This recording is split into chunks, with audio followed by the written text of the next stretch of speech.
To truly understand why the most intelligent minds often bear the heaviest burdens, we must first journey into the heart of what intelligence really is.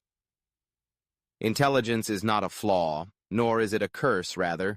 It's a potent instrument, a capability for perceiving the world in a high-definition clarity that few others possess. The highly intelligent notice subtleties that escape most. They see unwritten patterns, sense silent discord, notice the shadows behind the smiles, and chase nuances where others settle for simple answers. But this very gift, the vigilant, ever-questioning, ever-comparing mind can, paradoxically, become the architect of its own suffering. When intelligence operates without the balancing force of wisdom and insight, the mind tends to magnify life's complexity. Every feeling is analyzed, compared, and dissected. Every setback spins out into an existential examination. The intelligent mind constructs elaborate inner worlds, chains of thought looping endlessly, replaying the past, dreading the future, projecting dozens of alternate realities. The ability to think in layers, to imagine not just what is, but what could be, what could have been, and what might yet go wrong, becomes a double-edged sword. This isn't a sign of weakness or failure. The Buddha himself never condemned thinking. His concern lay not with thought itself, but with the human tendency to become lost within it, to mistake the stories our minds tell for the reality of experience. In Buddhist teaching, suffering, or dukkha, does not arise from intelligence per se, but from attachment, our habitual clinging to thoughts, opinions, memories, identities, and fears.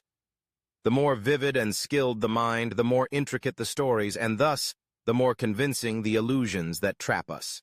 Let's look at this through the lens of dependent origination, a core Buddhist principle describing how suffering unfolds. An experience arises. From this, feelings blossom, pleasure or pain, comfort or discomfort. These feelings birth craving, the wish to prolong what feels good and push away what hurts. That craving solidifies into clinging, to ideas, to control, to certainty. Out of clinging comes becoming, the solidification of a sense of self around these likes and dislikes, beliefs and aversions. Then comes birth, the full-blown emergence of identity, opinion, expectation. And where there is identity, inevitably there is sorrow, aging, and death, the unwelcome companions of existence. For the highly intelligent, this process often plays out with greater intensity and speed. The mind can invent countless versions of self to defend, dozens of arguments to justify, thousands of regrets or hopes to nurture. Each one feels urgent. Each one feels true. Yet this is not the final word. Pain, as the Buddha taught, is not a personal failing. It does not mean that you are fundamentally flawed or hopelessly sensitive. It simply means the conditions for suffering are present. The water is choppy, but you are not condemned to drown. You are being invited to learn how to swim.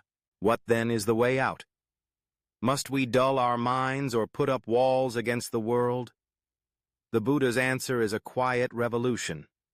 Turn your intelligence toward itself, not by suppressing thought, but by gently and steadily observing it, not with judgment, but with curiosity and care. This is the practice of mindfulness, watching thoughts as they arise, noting feelings as they pass, witnessing the narratives as they build and dissolve, just as a sky watcher sees clouds drifting, merging, dissipating. There is no need to chase every thought, no need to believe every story. When awareness is consistent and gentle, the grip of the mind loosens. Space appears. The stories lose their credibility. The sense of self, once so solid, softens around the edges. Pain transforms. It becomes information, not condemnation. Suffering becomes a human signal, inviting you to investigate, to feel, but not to fuse your identity to your distress. The mind's capacity for complexity, rather than being a prison, becomes a field for exploration. If you find yourself weary from the weight of deep knowing, if your heart seems bruised by too much seeing, remember, Sensitivity is evidence of aliveness, not error. To feel deeply is to be touched by the world in all its suffering and beauty. But depth was never meant to be a pit. It is, instead, an ocean. You're not meant to be swallowed by its tides, nor to stay walled away upon the shore. You are meant to learn to move with its currents, to swim in its mystery, to sometimes float and sometimes dive, but always to find your own breath beneath the surface.